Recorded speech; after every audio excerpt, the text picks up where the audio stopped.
Another problem for atheists is that modern physics, far from doing away with the idea of God, may yield a glimpse of his hand at work. He believes, of course, Bernard Carr is a cosmologist and studies how the laws of physics operate in the universe. He says that the laws of nature are so finely tuned to enable complex life to exist that it is extremely unlikely that this could have happened. Carr believes at least raises the possibility of a tuner. This is a diagram, it's called the pyramid of complexity, and what we've got here, we've got the different levels of structure in the universe, and at the bottom we've got the things like quarks that make up the atoms, and the atoms build up to make molecules, the molecules build up to make living cells, the cells make organisms, and eventually we end up with brains and consciousness. It's rather hard to estimate what the probability is, but it was clearly very, very unlikely that those fine tunings which allowed this pyramid of complexity to arise would be there. How did this come about, this rather terrific luck? Of course, one of the first explanations that comes to mind is that there was a tuner or a creator, or if you like, God.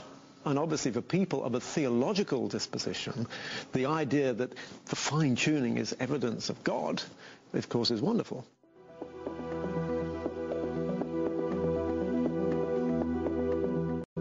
But of course there are other exciting explanations as to why our universe is so finely tuned.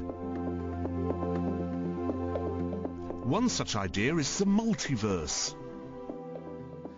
We have the possibility that our universe might just be one of many, many other universes. This is called the multiverse.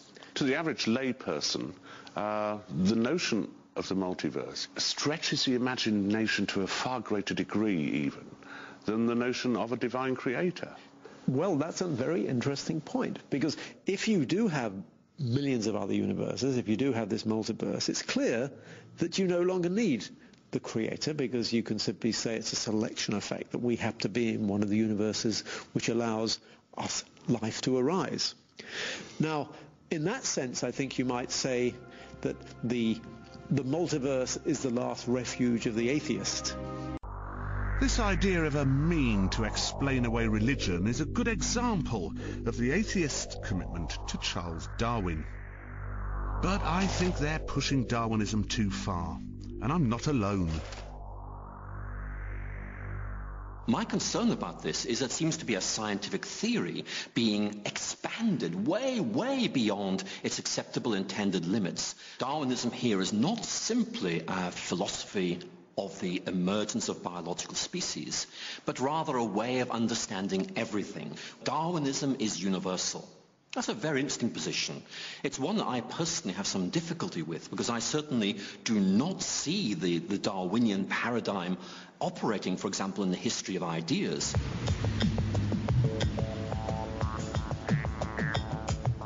Day by day, the limits of Darwinism are becoming increasingly clear. Atheists hold on to the central idea of Darwinist evolution with quasi-religious fervour, but the fact is that the theory is getting on a bit. It's now 147 years old. And as with religion's ancient texts, many of today's scientists are finding holes in it.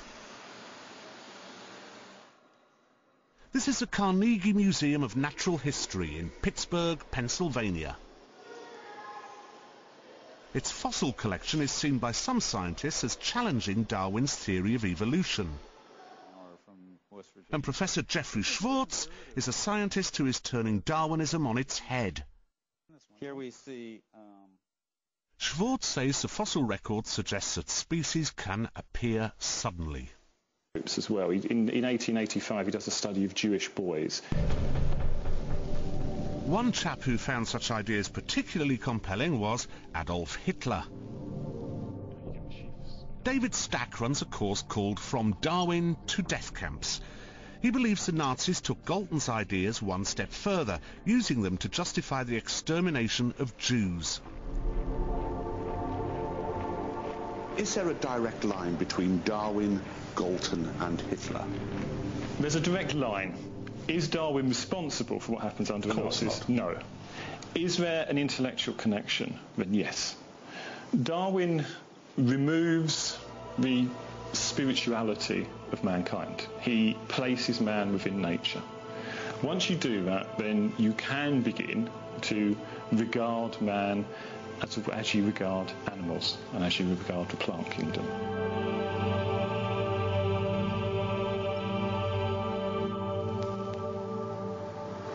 You'll find very few good-minded liberal atheists arguing the case for eugenics these days. But why not? What's the matter, boys? Back in the 18th century, a group of French revolutionaries, the Jacobins, did away with Christianity and sought to build a society based on rational thought. It ended in extreme violence.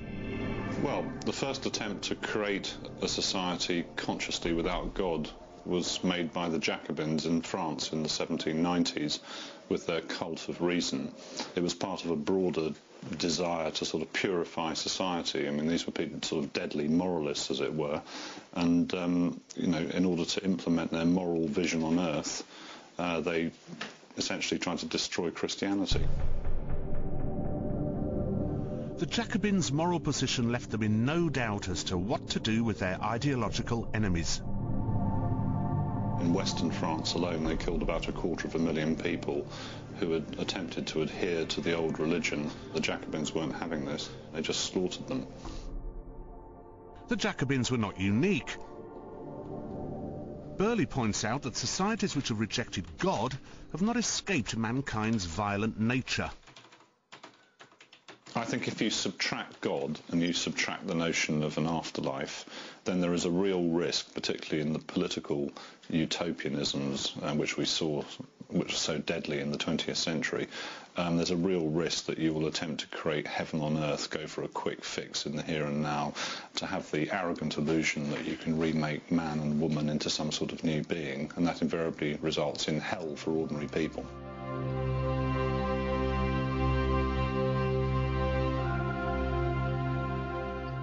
This is Vladimir Nikiforov, a Catholic priest who is chaplain at Royal Holloway College.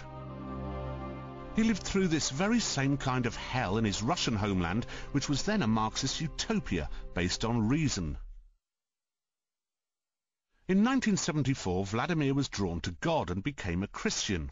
Unfortunately for him, this put him on the wrong side of the communist state. I was secretly ordained priest in organized community, also a clandestine community in Moscow. That was in violation of the state laws. Atheism has been an integral part of all communist states.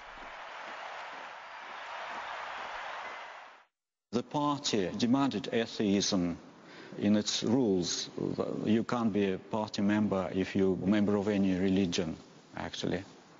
Do you think that secularism can be as brutal as religious fundamentalism? Well, it has been. Going back to the communist state, when the state wanted to exterminate religious groups, it did that with much cruelty. So if we are talking about the crimes of militant secularism, the list can be very, very, very long. Fascism, communism, they were secular ideologies, basically. And look what they did.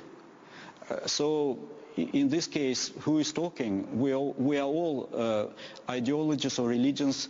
We all have criminal record in the past, and we should be humble about that, I suppose. Atheists don't go out to kill for other people's beliefs. Forgive me for mentioning Hitler, Stalin, Catholic. Mao. No, they weren't. Stalin killed 20 million people. Yeah, but he was a Confucian.